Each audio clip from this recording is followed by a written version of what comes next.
હવે ગરીબી ઉદ્ભવવાના કારણો આ પણ પરીક્ષામાં પૂછાય એવો પ્રશ્ન, શા માટે ગરીબી ઉદ્ભવે છે? હવે એના આપણે જોઈએ તો ગરીબીના મૂળિયા શહેરો કરતાં ગામડામાં વિસ્તારોમાં ખૂબ જ ઊંડે સુધી પહોંચી ગયા છે. હવે એના કારણો જોઈએ. કૃષિ ક્ષેત્રે અપૂરતો વિકાસ અને અપૂરતી સિંચાઈની સવલતને કારણે કૃષિ ક્ષેત્રમાંથી મળતી આવકમાં ઘટાડો. આપણે ખેતીની અંદર વિકાસ બહુ કરી શક્યા નથી.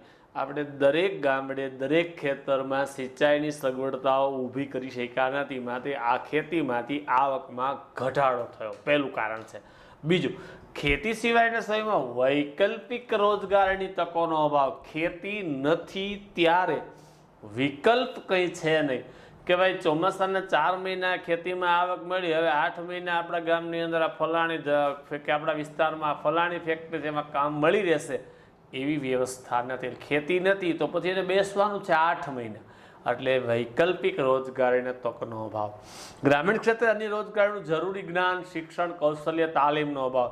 ગામડા લેવલે ખેતી સિવાયની રોજગારી મેળવવા માટેનું કોઈ પાસે જ્ઞાન નથી, એનું એવા ભણ્યા નથી, એવી આવડત નથી અને એવી તાલીમ નથી મળી, એટલે બીજું કાંઈ કરી શકતા નથી. જ્ઞાતિ પ્રથા તથા રૂઢિઓ પરંપરાઓને કારણે રીત રિવાજો પાછળ ગજા ઉપરાંત ખર્ચના કારણે દેવામાં ડૂબે. આમ બિન ઉત્પાદકીય ખર્ચામાં વધારો થવાથી જ્ઞાતિ પ્રથાને કારણે રૂઢિઓ ઉપરથી આવતી જે રિવાજો છે, પરંપરાઓ છે, એના રીત રિવાજને કારણે ગજા ઉપરાંતનો ખર્ચ કે તારી ઘરે તો પહેલો પ્રસંગ છે, દીકરા દીકરીના લગ્ન છે, તારે તો આવું મેનુ બનાવવું જ પડે. એની પાસે આવક ન હોવા છતાં એ મોટો ખર્ચો કરી બેસે છે અને એ બિન ઉત્પાદક, એમાંથી આવક થવાની નથી, માત્ર જવાનું જ છે. કોઈ ગુજરી જાય તો એને ખરેખર તો એના ઘરના સભ્યો સિવાય કોઈ જમવા રોકાવાય, એને બદલે એના ઘરના સભ્યો આવતલ મહેમાનો 300-400 માણસનું ભોજનનું આયોજન કરવું પડે. એમાં વડીલ ઉંમરના હોય તો વળી મીઠાઈ બનાવી, આ છે તે છે. બિન ઉત્પાદકીય ખર્ચો, પોતાની તાકાત કરતાં વધારે ખર્ચો કરે છે અને દેવામાં ડૂબી જાય છે. નિરક્ષરતાનું પ્રમાણ હોવાથી શોષણ અને અન્યાયનો ભોગ બને છે. તેમજ સરકારી યોજનાની માહિતી અભાવે લાભ ઉઠાવી શકતા ઝાઝા બધા લોકો અભણ છે, એટલે એનું શોષણ ઝાઝું થાય છે. અને શોષણ થવાની સાથે જે સરકારી યોજનાઓ સરકાર આપે છે એનો એની પાસે માહિતી નથી, એટલે સરકારની યોજનાનો લાભ ઉઠાવી શકતા નથી. પછી તો કે આર્થિક નીતિઓના ઘડતરમાં છેવાડાની માનવીની જરૂરિયાત, તેના આર્થિક હિતોની ઉપેક્ષા. જ્યારે આપણે નાણાકીય નીતિઓની ઘડતરની શરૂઆત થઈ ત્યારે છેવાડાનો માણસ જે અંત્યોદય કુટુંબમાં વસે છે એવી માનવીની જરૂરિયાત પ્રત્યે આર્થિક નીતિમાં ઉપેક્ષા, એને પ્રત્યે કોઈ લક્ષ્ય દેવામાં આવ્યું નથી. રોકડિયા પાકોને પ્રોત્સાહન મળ્યું, ખાદ્ય પાકોનું ઉત્પાદન ઘટ્યું. રોકડિયા પાક તરત જ પૈસા આવે એવા પાકો લોકો વાવવા માંડ્યા અને ખાદ્ય પાકોનું ઉત્પાદન ઘટ્યું. અનાજ, કઠોળ વગેરેની અછત સર્જાય એટલે એના ભાવો વધે છે અને જેથી 2 ટંક કહેતા 2 ટાઈમ પૂરતું ભોજન પ્રાપ્ત ન થવાથી માણસ ગરીબ બની જાય છે. આર્થિક સુધારાઓનો અમલ થકી ગ્રામીણ અર્થવ્યવસ્થા પડી ભાંગી.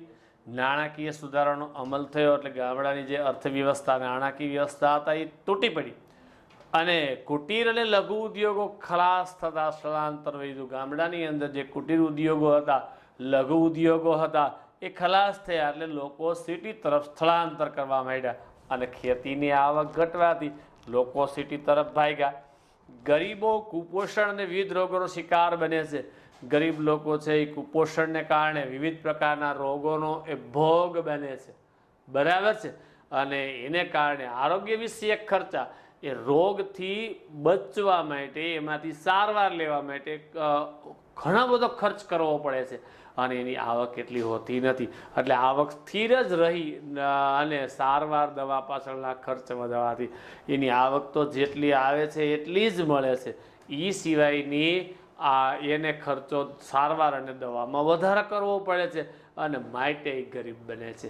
ટેકનોલોજીના ફેરફાર આવતા પરંપરાગત વ્યવસાયો અને કુટીર ઉદ્યોગો પડી ભાંગ્યા. સ્થાનિક બજારો બંધ થતાં બેકારીમાં વધારો થયો. ટેકનોલોજીમાં ટ્રાન્સપરેશન આવ્યું, અત્યાધુનિક ટેકનોલોજી આવી, ઓટોમેટિક યંત્રો આવી ગયા એટલે ગામડાના જે ધંધાઓ પરંપરાગત હતા, જે કુટીર ઉદ્યોગો હતા, જે ઘરમાં ચલાવવામાં આવતા હતા એ બધા પડી ભાંગ્યા. એને કારણે એ સ્થાનિક બજારો બંધ થઈ ગયા અને બેકારીમાં વધારો થયો.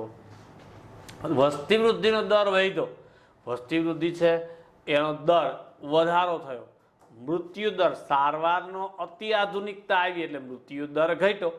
સરેરાશ આયુષ્ય વધ્યું અને શ્રમની કુલ માંગ કરતાં શ્રમનો કુલ પુરવઠો વધ્યો.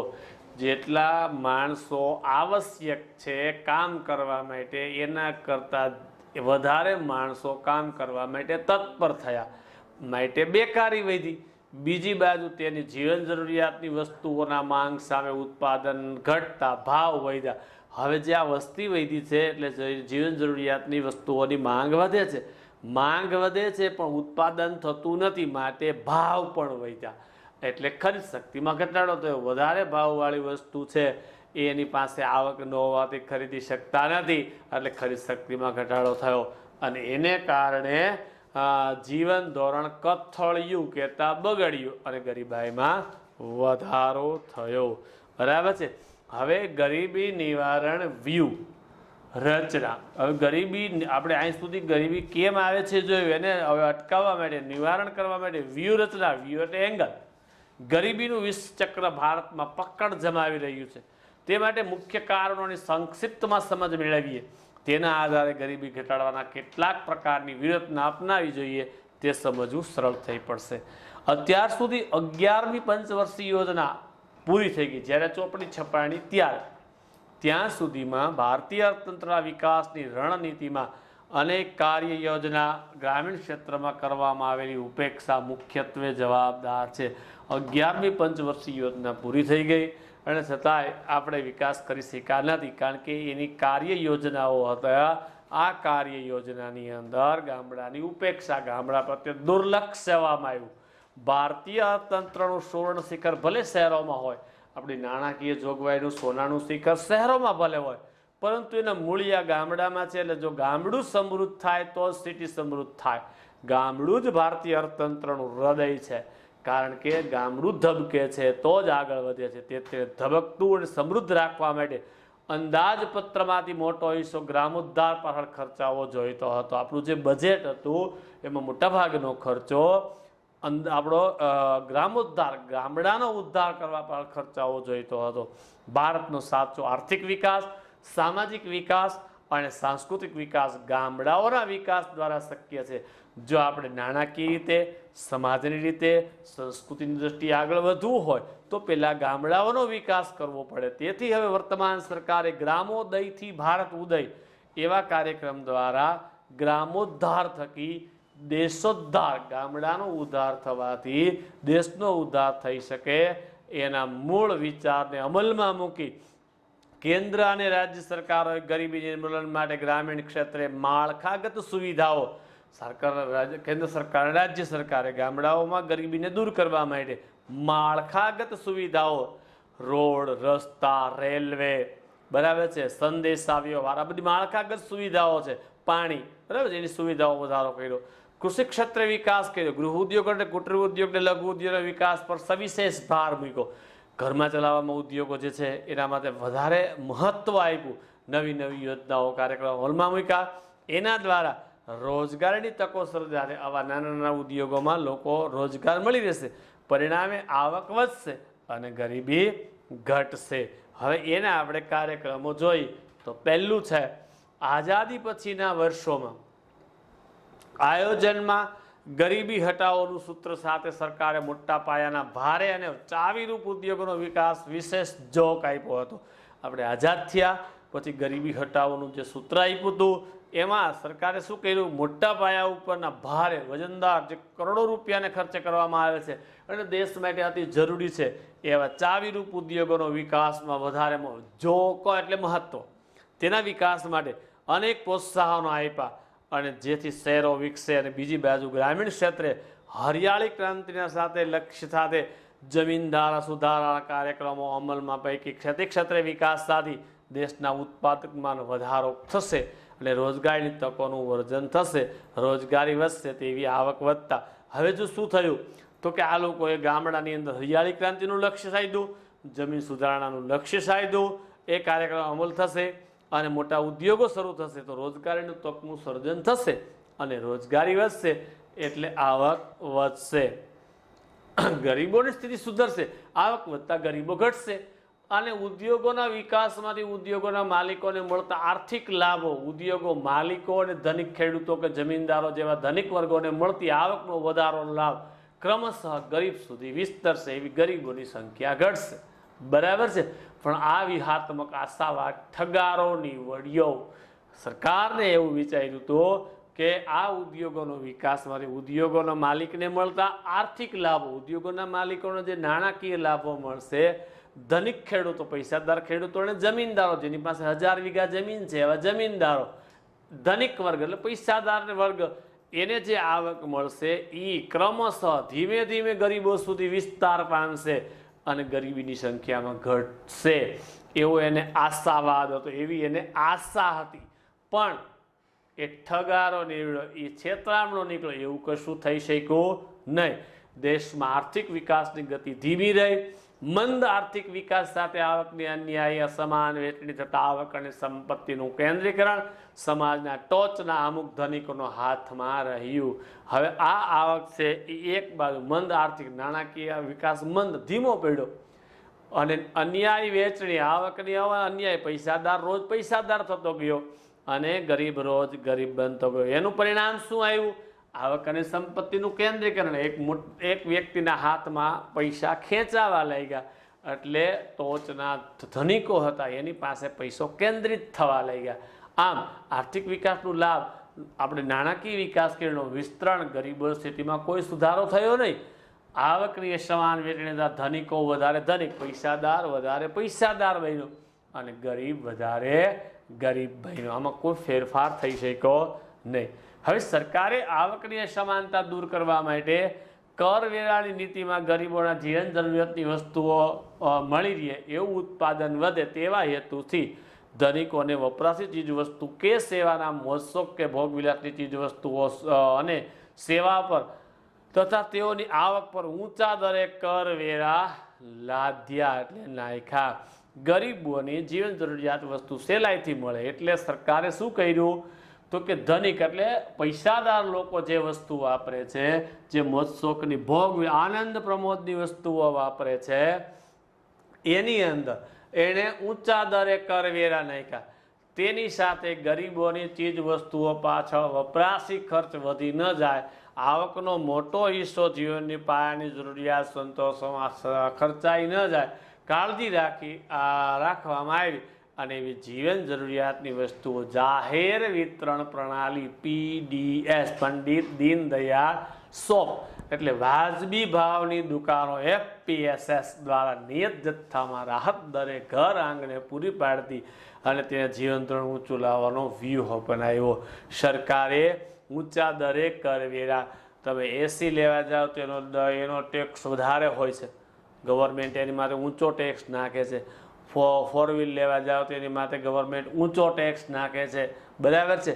એટલે ઊંચા ટેક્સ દ્વારા જે આવક થાય એ આવક સબસિડી સ્વરૂપે FPS અથવા તો PDS, પંડિત દીનદયાળ શોપ, સસ્તા અનાજની દુકાન દ્વારા દરેક ગરીબને રાહત દરે અનાજ પૂરું પાડી અને જીવન ધોરણ ઊંચું લઈ આવવાનું વ્યૂહ અપનાવ્યો. આમ ધનિક વર્ગની વસ્તુ ઉત્પાદન ઘટે અને ઉત્પાદનના સાધનોની ફાળવણી, ચીજ વસ્તુઓ ઉત્પાદન તરફ પ્રયત્નો સરકાર, મોંઘું થાય એટલે સામાન્ય લોકો ખરીદી ન શકે તો એ ધનિક વર્ગની જે વસ્તુ ઉત્પાદન થાય છે એનું ઉત્પાદન ઘટે એટલે જીવન જરૂરિયાતની વસ્તુનું ઉત્પાદન વધે. બરાબર. એવા હેતુથી એને વિચાર કરી લ્યો, બજારમાં તમે ઘઉં લેવા જાઓ 40 રૂપિયા કિલો ઘઉં મળે છે અને સસ્તા અનાજની દુકાનમાં BPL કૂપનવાળાને 2 રૂપિયા કિલો અનાજ પ્રાપ્ય થાય છે. બરાબર છે. 38 રૂપિયા ઓછા. તો એ 38 રૂપિયા કોણ ચૂકવે છે? સરકાર. સરકાર એટલે શું? તો કે ધનિક વર્ગો, પૈસાદાર વર્ગ માટે નખાયેલા ટેક્સમાંથી એ 38 રૂપિયા ચૂકવાય છે. બરાબર છે. આમ ગરીબોની રોજગારી વધે, કાર્યક્ષમતા, કામ કરવાની તાકાત વધે, ઉત્પાદકતા વધે અને અંતે આવકમાં વધારો થાય, ઉત્પાદન કરવાની ક્ષમતા વધે અને આવક વધે, તેથી જીવન ધોરણ પર સુધરી શકે એવા પ્રયાસો સરકાર એના જીવન ધોરણમાં સુધારો થાય, ગવર્મેન્ટ એવા પ્રયાસો કર્યા. હવે ત્રીજું છે ગરીબી નાબૂદી માટે કૃષિ ક્ષેત્ર પર વિશેષ ભાર આપવાની જરૂર સમજાતા સરકારે જમીન ધારા સુધારવાનો ઉપાય, જમીનના જે કાયદાઓ હતા એમાં સુધારો કરવાનો ઉપાય કર્યો. જમીનની ટોચ મર્યાદાનો ધારો, એટલા વીઘાથી જમીન કોઈ માણસ રાખી શકશે નહીં, ટોચ મર્યાદા. ગણોતનું નિયમન, ગણોત એ જમાનામાં જમીનદારની જે જમીન ખેડતા હતા એનું નિયમન કર્યું કે ભાઈ આ તમે આટલા માણસોને મેક્સિમમ આપી શકશો. ખેડ હકની સલામત, ખેડે તેની જમીન, બરાબર છે.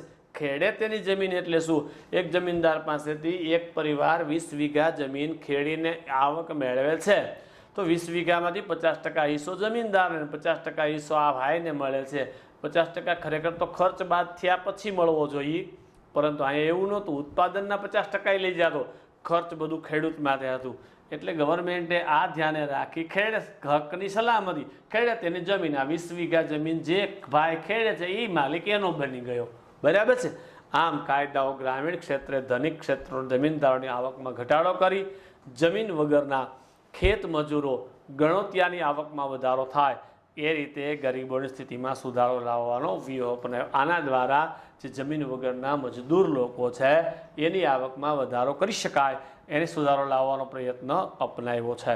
હવે ચોથું છે સરકારે કૃષિ આધારિત અન્ય ઉદ્યોગો, અન્ય પ્રવૃત્તિ વિકસે, જેવી કે પશુપાલન, ખેતી સાથે સંકળાયેલી પરિસ્થિતિ છે પશુપાલન, પશુપાલન સાથે ડેરી ઉદ્યોગ, પછી મત્સ્ય ઉદ્યોગ, પછી વનીકરણ, જંગલોનો વધારો કરવો, નાની મોટી સિંચાઈ યોજનાઓ વિકાસ સાધવો, ગૃહ ઉદ્યોગોને મહત્વ આપવું, કુટીર ઉદ્યોગોને, લઘુ ઉદ્યોગોને ખાસ પ્રોત્સાહન આપી સ્વાવલંબન ક્ષેત્રે યંત્રોનો ઓછો ઉપયોગ થાય એવા ધંધા રોજગારી થકી રોજગારી વધે તેવા પરંપરાગત વ્યવસાયો, હાથસાળ કુટીર ઉદ્યોગોને પ્રોત્સાહન નીતિ જાહેર કરી આર્થિક સહાય આપી ઓછા યંત્રો દ્વારા જે ઉત્પાદન થઈ શકે એ, અને અથવા તો પોતાના પરંપરાગત બાપદાદાનો વ્યવસાય હાથસાળ એટલે કાપડ બનાવવાનું યંત્ર, આવા જે ઉદ્યોગોને મહત્વ આપ્યું એને યંત્રો લેવા માટે, એ વસ્તુનો વિકાસ કરવા માટે નાણાકીય સહાય ગવર્મેન્ટે આપી.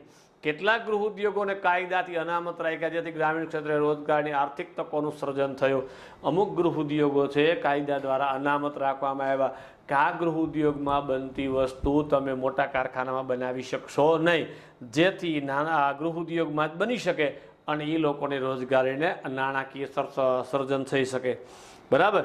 ગ્રામીણ યુવકોને વૈકલ્પિક રોજગારી માટે તકો મળે તે શિક્ષણ, ગ્રામીણ જે ગામડાના જે છોકરાઓ છે, યુવાનો છે, એને ખેતી સિવાયનો વિકલ્પ મળી રહે એના માટે તક મળે, એના માટે શિક્ષણ, તાલીમ અને કૌશલ્યમાં વધારો થાય એવા પ્રબંધો કર્યા. શિક્ષણ મળે, તાલીમ મળે, એની આવડતમાં વધારો થાય એવી વ્યવસ્થા કરી જેથી તેમના રોજગારલક્ષી ક્ષમતાનો વિકાસ થાય. રોજગાર, પોતાનો ધંધો પોતે કરીને આગળ વધારવાની પ્રતિક્રિયાને રોજગાર કહેવામાં આવે છે. એને ક્ષમતા, એની તાકાતમાં વધારો થાય.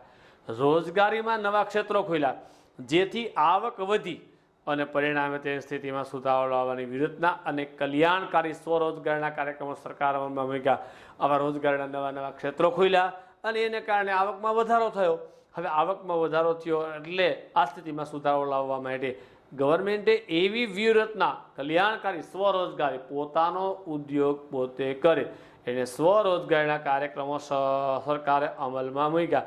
હવે આ સ્વરોજગારીના તાલીમોની વાત કરીએ તો આપણે સુરેન્દ્રનગરના જે કુંભાર છે એ રાષ્ટ્રપતિ એવોર્ડ વિજેતા છે.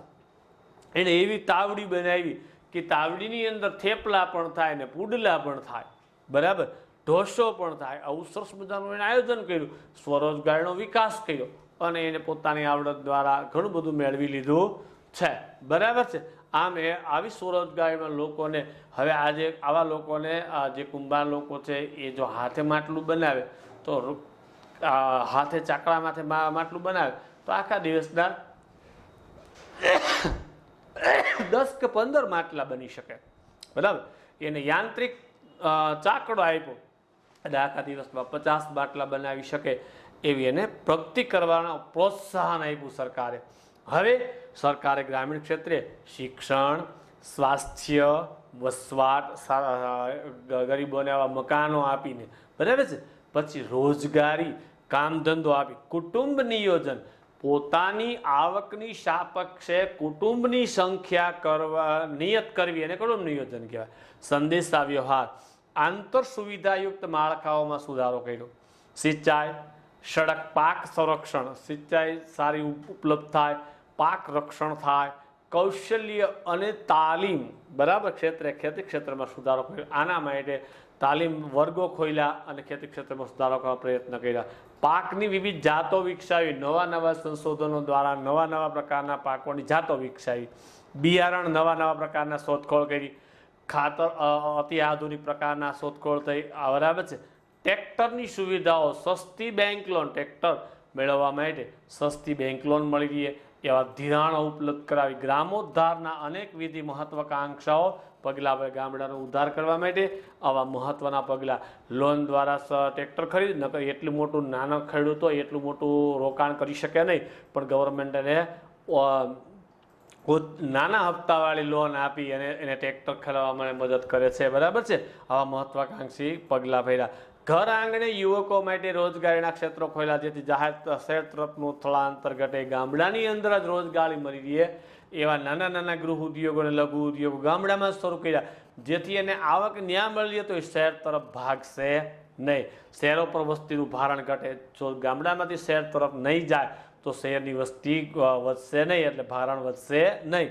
ગ્રામીણ કે નગર કક્ષાએ શાળાઓ, ગામડા લેવલે બાજુના મોટા નગર એટલે મોટા તાલુકા લેવલના પ્લેસ ઉપર શાળાઓ, માધ્યમિક શાળાઓ, ઉચ્ચતર માધ્યમિક 12 ધોરણ સુધી શાળાઓ નજીકના અંતરે અપડાઉન થઈ શકે 10-15 કિલોમીટરના અંતરે એને કોલેજો શરૂ કરી.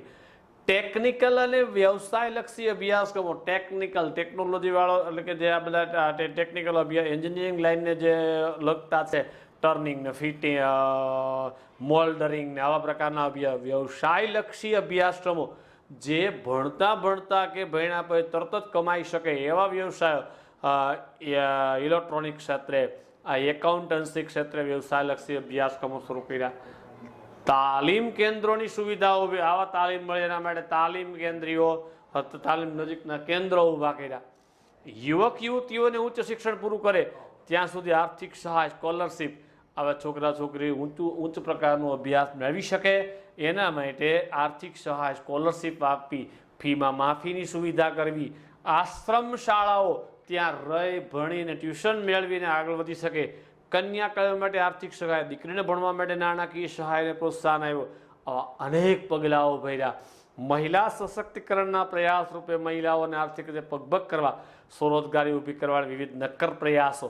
મહિલા સશક્તિકરણના મુદ્દા ઉપર આપણે આગળના ચેપ્ટરોમાં ભણી ગયા છીએ બેટા. 19 નંબરના એક ચેપ્ટરની અંદર મહિલા સશક્તિકરણ, એ સશક્તિના પ્રયાસ રૂપે દરેક સ્ત્રીને નાણાકીય પગભર કરવા માટે એને સ્વરોજગારી વિવિધ નક્કર એટલે ઠોસ મજબૂત પ્રયાસો કર્યા, કાર્યક્રમો અમલમાં મૂક્યા.